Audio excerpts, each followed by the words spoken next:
अब इसमें होगा क्या?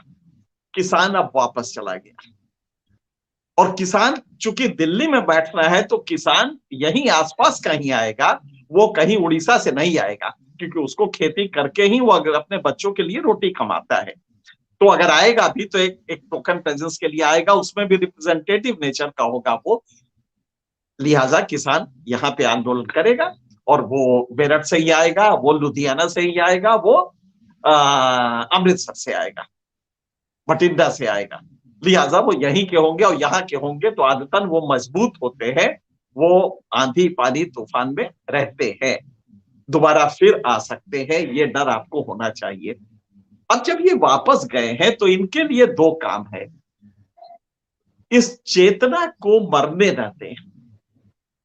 हमारी चिंता सिर्फ ये है कि ये अन्ना आंदोलन के समय उठी चेतना की तरह कहीं फिर से ना विलुप्त हो जाए और शोषण का वही तांडव फिर होता रहे।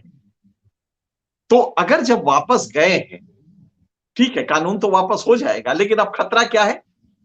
जब वो अपना सामान लेके जाएगा, कानून ही लेके जाएगा ना, तो कानून तो भारत के संविधान निर्माताओं ने आर्टिकल 17 14 से ही शुरू कर दिया था, राइट टू इक्वालिटी से।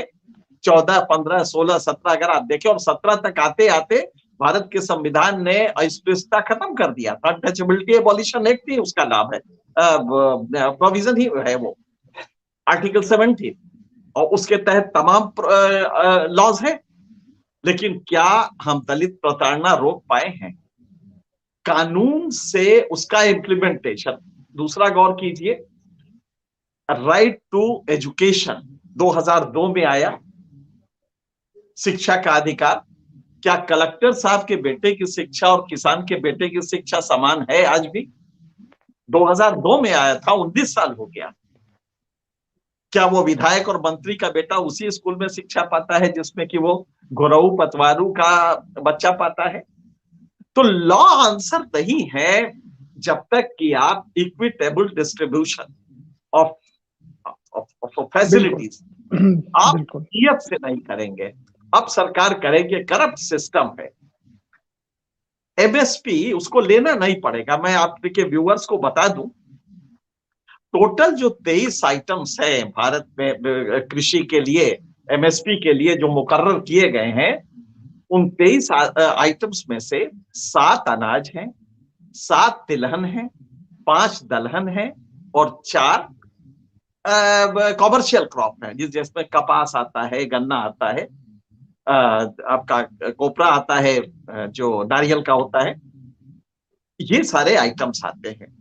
अब इसकी कुल वैल्यू जो होती है, एमएसपी वैल्यू हम कह रहे हैं, नीचे का छोड़ दीजिए, ये होगी 11,90,000 करोड़ की, मतलब कि 12 लाख करोड़ के आसपास की होगी। अब इसमें होता क्या है, जो पिछले 100 साल से प्रचलन रहा है, 70 साल से तो रहा ही, जब से एमएसपी 61 में आया, 62-63 में, तब से अगर आप देखें, मेरे ख्याल से 64 में आया, तब से अगर आप इसको देखें तो एमएसपी पे वो क्या कैसे बेचेगा? वो करता क्या है, अपने खर्चे के लिए रखना होता है उसको, जानवरों को खिलाने के लिए रखना होता है, सीड के लिए रखना होता है, और इसके अलावा कुछ और चीजम होता है, बर्बादी होती है। कुल मिला के जैसे गेहूं करीब 75% वो बेच सकता है, क्योंकि गेहूं की उपज ज्यादा होती है। लेकिन दलहन उसके इतना होता ही नहीं कि दलहन को वो सारा दे पाए, तो दलहन 25% ही, इसको कहते हैं market surplus. Market surplus ratio इसको माना जाता है। तो कुछ चीजें जैसे कि चावल है, चावल भी आप करीब 70% आप स्पेयर कर सकते हैं, लेकिन बाकी जो तिलहन वगैरह है, ये आप उतना नहीं कर पाते। कुछ चीजें 25% करते हैं, हाँ, कुछ चीजें 60% करते हैं, जैसे कपास है।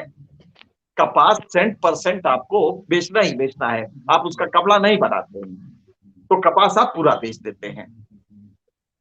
उसका सीड कप करके कपास जितना भी होता है वो सारा बेच देते हैं। तो कुल मिला के अगर आप देखेंगे तो 75% या 70% मार्केटेबल सरप्लस होता है, जिसको कि हम बेचने के लिए बाहर आते हैं। ये कितना हुआ? करीब 9 लाख करोड़ का हुआ ये टोटल वो। अब इसमें पिछले साल, मतलब कि ये जो साल अभी खत्म हुआ है, इसमें सरकार ने 3,80,000 करोड़ का सारा खरीदा था, जबकि बहुत ज्यादा खरीदा था। इतना खरीदा था कि उसको जो तमाम स्कीम है उसके लिए भी देना था, किसानों को राहत भी देनी थी। 3,80,000 करोड़ का खरीदा था, मतलब बचा 5 लाख का। अगर और खरीदेगी तो किसान का सारा कुछ खरीद लिया जाएगा। 5 लाख अगर और लगाती है। लेकिन अब इसका भी दूसरा पहलू है, उसको खरीदना नहीं है ये माल, उसको सिर्फ वहां मार्केट में बैठे रहना है मंडियों में, ताकि आढ़तिया रेट कम ना कर पाए। सच ये है कि मार्केट स्टेबलाइज करने के लिए आप जिस रेट पे चाहें, सिर्फ 25% भी लेने का अगर आपको ताकत है तो आप मार्केट नियंता बन जाते हैं। दुनिया में ये मशहूर है। सिर्फ आप ये कहें कि आड़तिया अगर सस्ता देता है तो तुम मेरे पास आ जाना, और आप ताज्जुब करेंगे कि चीखें निकल जाएगी आड़तिया की, वो सारा एमएसपी के रेट पे ले लेगा, क्योंकि उसको धंधा करना है। उसको आगे इसी भाव पे बेच देगा। वो डबल रोटी वालों को, जो जितने भी प्रोडक्ट है, फूड प्रोडक्ट है, उनको बेच देगा। और इसके अलावा सरकार भी चाहे तो वही का वही, वहां पे जो गोडाउन है उसका, वहीं से इनको बेच सकती है, जो कि बायर्स आते हैं। और ये काफी जगह हुआ है।